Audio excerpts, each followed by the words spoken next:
안녕하세요. 인트로 성형외과 원장, 성형외과 전문의 박선준입니다. 이번 시간은 세븐틴입니다. 저에게는 데뷔한 지 얼마 안 된 느낌인데 벌써 데뷔한 지 8년이 넘었더라고요. 8년은 한결같이 정상의 위치를 지키기가 쉽지 않은데 정말 대단합니다. 좋은 노래들도 많았고 히트곡들도 상당히 많죠. 꾸준히 좋은 활약을 펼쳐나가고 있는 세븐틴. 오늘은 그들의 얼굴 분석을 해보려고 합니다. 같이 한번 보시죠. 네, 첫 번째 팀의 리더 에스쿱스. 네, 얼굴이 왜 이렇게 작죠? 참 신기합니다. 근데 얼굴도 하얗고 눈썹은 까맣고 그 중에 하나만 있어도 좋을 텐데 참 쉽지 않네요. 눈에서는 가장 인상적인 부분이 쌍꺼풀이 상당히 짙다는 건데요. 일반인들은 이렇게 수술하면 느끼해 보여서 바로 후회합니다. 근데 에스쿱스님은 검은 눈을 비롯해서 눈 사이즈가 상당히 크고 속눈썹도 길고 풍성해서 짙은 쌍꺼풀이 느끼해 보인다기보다는 이국적이고 신비로운 느낌을 주는 것 같아요. 눈꼬리는 살짝 처져 있어서 귀여운 인성을 보여주고 있고요. 애교살도 마찬가지로 도톰하게 자리 잡혀서 귀여운 인상에 기여한다고 이렇게 보이네요. 코의 정면 모습은 양측 눈썹에서 코끝까지 T존이라고 불리는 부분이 확실히 잡혀있죠.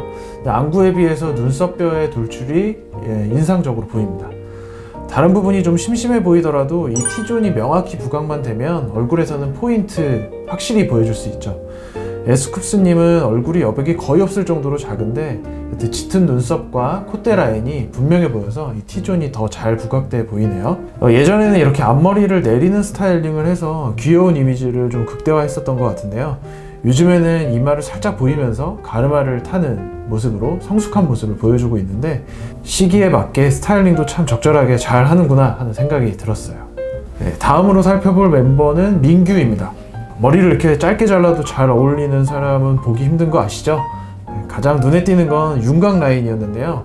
육각형에 가깝게 아래턱 라인이 반듯하게 자리 잡혀 있어서 상당히 남성적으로 보이고요. 마찬가지로 짙은 눈썹에서 연결되는 코끝 라인까지의 T존이 명확하게 자리 잡고 있어서 얼굴이 분명히 잘 보이고 짙은 인상으로 느껴지네요. 민규씨 눈도 마찬가지로 쌍꺼풀이 꽤 짙어 보이죠. 다만 앞라인까지 드러나지는 않지만 인라인 쌍꺼풀로 보이고요. 바깥으로 갈수록 조금 더 선명해지는 그런 라인입니다. 저에게 수술 받으시는 많은 남자분들이 속쌍꺼풀로 눈매 교정을 원하시는데요. 실제로는 거의 안 보이는 속쌍꺼풀로 눈매 교정을 하고 나서 약간 아쉬움을 얘기하시는 분도 간혹 있습니다. 아무래도 바깥이 조금 보이는 쌍꺼풀이 조금 더 시원해 보이는 인상에 도움을 줄 수 있는 분도 있는 것 같습니다. 근데 이는 수술 전에 거울을 보면서 충분히 예측해 볼 수 있을 것 같아요. 다시 민규씨 눈으로 돌아와 보면 미간 사이의 거리는 눈의 폭보다는 조금 작죠. 이 거리가 멀면 얼굴이 커 보이는데 오히려 이 간격이 작은 것이 얼굴도 작아 보이고 눈매와 T존이 부각돼 보이는 인상을 주는 것 같습니다. 민규님의 코를 정면과 약간 측면에서 살펴보면 직선코에 높은 콧대를 가지고 있는 걸 볼 수 있죠. 두께도 적당하고 코끝까지 굴곡 없이 매끈하게 잘 이어지네요. 코의 측면 모습은 코끝이 조금 떨어져 보이는데요. 이렇게 표정을 지을 때 떨어져 보이는 건 자연스러운 변화입니다. 이렇게 끝이 조금 떨어져 보이는 거를 매부리코의 일종으로 볼 수도 있는데요. 민규씨의 지금 콧대보다 떨어지지 않게 코끝을 교정하면 아마 상당히 높은 코끝이 나오게 되겠는데 그러면 좀 인위적으로 보일 수 있겠죠. 네, 다음은 호시님입니다. 전체적인 이미지는 귀여운 이미지를 주는 것 같아요. 좀 장난도 잘 칠 것 같고 같이 있으면 좀 재밌을 것 같은 그런 동생 느낌입니다. 눈은 완전한 무쌍이죠. 괜히 반갑네요. 네, 눈꼬리도 살짝 올라가 있고 검은 눈동자의 윗부분도 조금은 가려져 있어요. 가장 많이 볼 수 있는 남자 눈매의 형태입니다. 그래도 눈이 보이는 부분은 적당히 잘 보이고 본인의 개성이 뚜렷이 묻어나는 그런 눈매라 답답해 보인다든지 개선했으면 좋겠다든지 하는 생각은 별로 안 들죠. 이렇게 눈꼬리가 다소 올라가 있는 눈매에서 쌍꺼풀은 최대한 안 보이거나 없는 게 눈매에는 어울리는 것 같습니다. 호시님의 코에서 인상적인 부분은 콧볼이었어요. 피부가 얇은 편은 아니어서 콧구멍이 그렇게 커 보이지는 않죠. 근데 콧볼이 퍼져 있지도 않고 미간 사이의 폭만큼의 이상적인 콧볼 폭을 가지고 있어요. 그래서 자칫하면 피부 두께 때문에 코끝이 두툼해져 보일 수 있었던 것이 잘 보완돼서 나타나는 것 같습니다. 마지막으로 살펴볼 멤버는 원우님. 마찬가지로 쌍꺼풀이 거의 안 보이는 무쌍 내지는 최저 높이의 속쌍꺼풀로 보이죠. 눈두덩이 지방도 약간은 있어 보이는 우리가 흔히 접할 수 있는 무쌍눈입니다.